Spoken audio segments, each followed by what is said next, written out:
Clark is with me. He's Director of Defence and Security Unit at the Civitas think tank. Rob, you're very welcome to the programme this morning. How are you? Good morning, Pete. I'm well, thank you.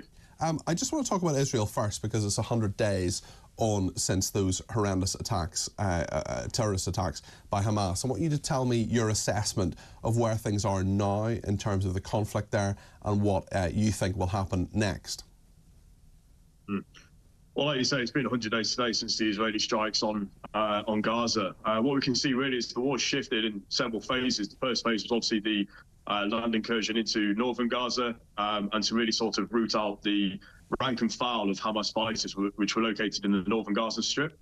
That was seen why there's a success by the Israeli Defense Forces and largely by Western intelligence agencies, which have put the figure down at around about 50 to 60% of Hamas fighters in the north of Gaza have been either killed, eliminated, or taken prisoner. So that's had a serious military effect on Hamas's ability to launch offensive military strikes into Israel. That was the whole point all along, and that's been largely successful. We've seen in the last month the shift has been down to the south into Yan Kunis, and to really sort of target the Hamas leadership, as well as trying to carry on with the enormous task of trying to shut down the underground subterranean tunnels, the tunnel networks, which is where a lot of the hostages are thought to still be located.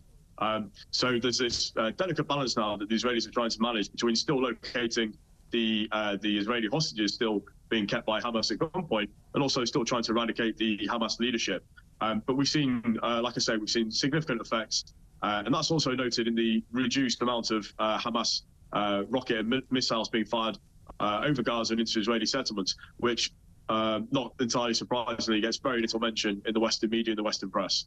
There's a very, very interesting situation yesterday where Benny Gantz, who was the acting leader of the acting Prime Minister, sort of caretaker Prime Minister of Israel for a couple of years, he was at an anti-government protest last night. I mean, he's part of the war cabinet, the coalition that is coordinating what's going on here. What did you make of that? I'm sure Benny Gantz has got his own sort of agenda, both politically and personally. What we can see with the Israeli war cabinet, though, is incredibly fractured, and it's being held together by the slimmest of by the slimmest of efforts, and that really doesn't have much political shelf life. It was quite interesting how it was formed so quickly in the first place in the aftermath of the awful attacks on the 7th of October. But those days are numbered, and I think the Israeli government are well aware.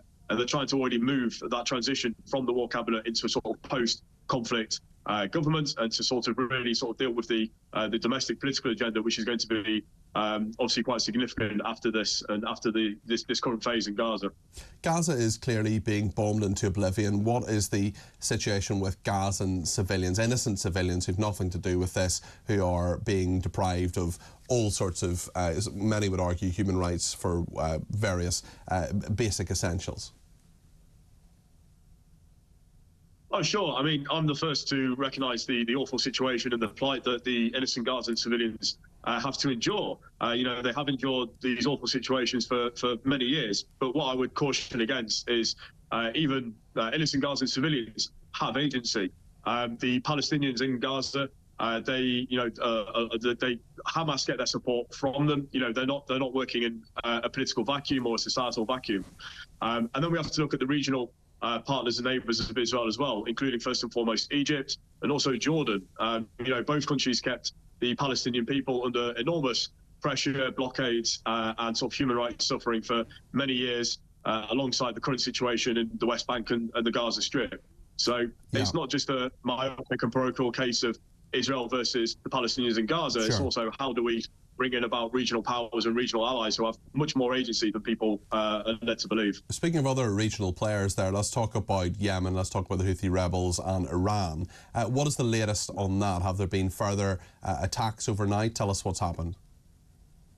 Well, I'm led to believe that quite recently the US fired further Tomahawk cruise ballistic missiles into Houthi military camps and military sites in northern Yemen and on the coast of the Red Sea in the last few hours. These are yet to be confirmed. The details are relatively unknown.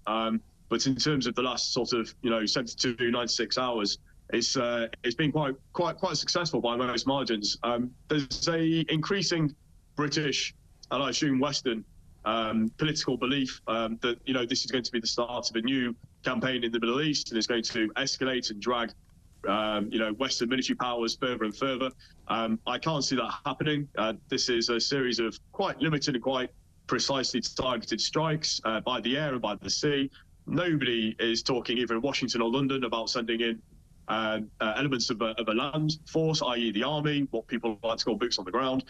These are relatively limited strikes, very similar to what we saw in between sort of 2014 and 2017 with ISIS and ISIL in Iraq and Syria, where we launched air attacks from our sovereign bases in Cyprus.